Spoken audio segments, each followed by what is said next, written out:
안녕하세요. 퍼스트터치 축구 신하입니다. 클린스만의 경질을 둘러싸고 많은 논란과 의견들이 쏟아져 나오고 있는 가운데 일부에서는 축구 팬들이 모금을 했으라도 위약금을 마련하여 클린스만을 쫓아내고자 하는 말들이 있습니다.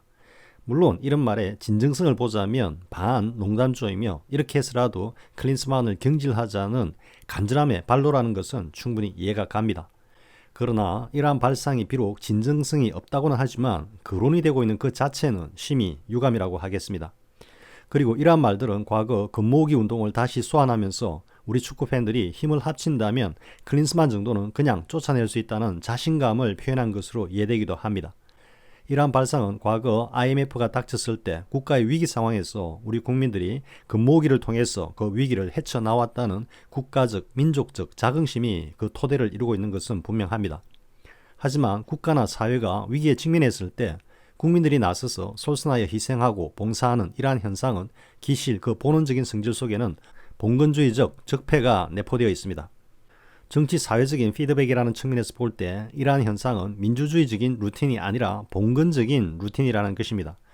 즉 민주주의 사회에서는 국가나 정부가 정책과 봉사를 통해서 국민들로부터 평가를 받고 신임 여부를 부여받는 즉 사회의 기반인 하부 구조가 그 과실인 상부 구조를 지배하는 보텀업 구조라면 봉건주의 사회는 국민과 백성들이 군주와 국가를 위해서 헌신하고 봉사한 후에 군주와 국가로부터 그것에 대한 시혜와 보답을 기다리는 상부 구조가 하부 구조를 절대적으로 지배하는 업다운 구조인 것입니다. 금모으기 운동 역시 상부 구조가 하부 구조를 상징 조작으로 유도하여 국민들의 핵심 자산이자 안전자산인 금을 국가적 규모로 염출하도록 하였고 결과적으로는 이 금들이 해외로 유출되는 국부의 해외 유출이었다는 것입니다.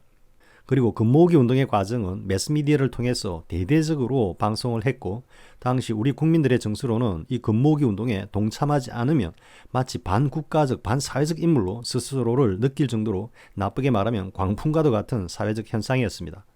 하지만 그렇게 모아진 금들이 어떤 과정과 경로를 거쳐서 당시 국가의 부채를 갚는 데 사용되었는지에 대해서는 미디어들은 일절 한마디 언급도 없었습니다. 어떻게 보면 금모으기 운동은 세계의 정치 경제를 지배하고 있는 글로벌 사채조합 세력들이 대한민국의 부를 털어내는 마지막 설거지 작업이었을 수도 있다는 것입니다. 그리고 전두환 정권 당시에 평화의 댐 건설을 빌미로 국민들을 속여 막대한 금액의 성금을 모금한 것 역시 마찬가지 맥락인 것입니다.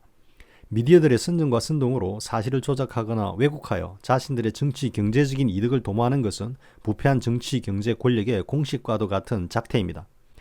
크게는 합리주의 철학의 본산인 독일이 나치의 선전상인 괴벨스의 상징 조작과 언론 선동에 무너져 광기의 역사를 기록하면서 인류 최대 불행이라고 하는 세계 2차 대전이 일어났고 작게는 드레이피스 사건에서 보듯이 자신들의 정치적 목적을 달성하기 위해서는 모든 것을 조작하여 인권과 정의를 말살하고 억압하는 역사적 사건이 그것을 말해주고 있습니다. 임진왜란 당시 조선의 군주였던 선조는 한양을 버리고 의주로 피난을 갔고 여차하면 명나라로 기부하려고 하고 있을 때 전국 각지에서는 의병들이 일어나 왜군과 맞서 처절한 투쟁을 벌이면서 조국인 조선을 수호하고자 했던 역사적 사실은 다시 한번 우리 민초들의 역사의식과 자긍심을 불러일으키지만 그런 후에 조선의 역사는 더더욱 암흑의 시기로 빠져들었고 결국은 패망의 결과를 맞이했습니다.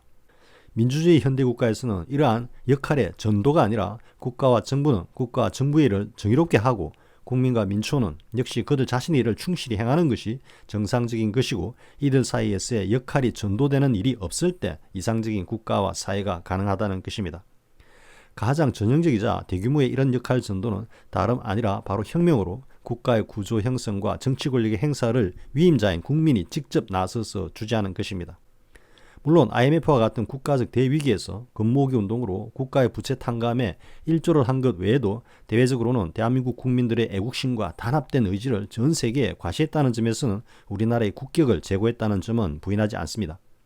그러나 이러한 전례가 있다고 해서 또 그것이 매우 큰 자긍심을 가지는 우리 역사의 한 부분이라고 해서 국가적 또는 사회적 난관에 직면했을 때마다 금모으기 운동을 다시 소환하는 것은 정상적인 공공인식은 아니라고 생각합니다.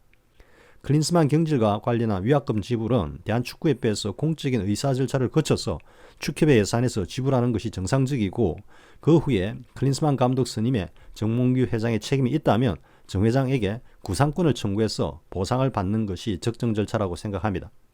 구상권까지 가는 경우에는 정몽규 회장이 축협 회장 자리를 물러나는 것은 지극히 정상적입니다.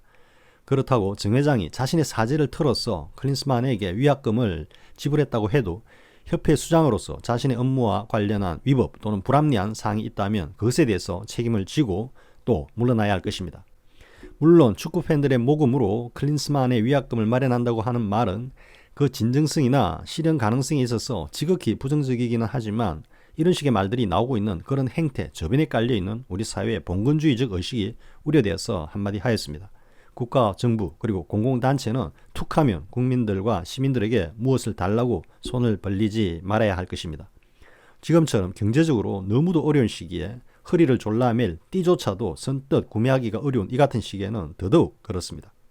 아무튼 경질이든 아니면 대행체제든 지금 이후로는 클린스만이 국가대표를 이끄는 모습은 없어야 할 것입니다. 클린스만 대표팀 경기는 안 봅니다. 시청해주셔서 고맙습니다. 구독과 좋아요를 주신 분들께 감사드립니다. 고맙습니다.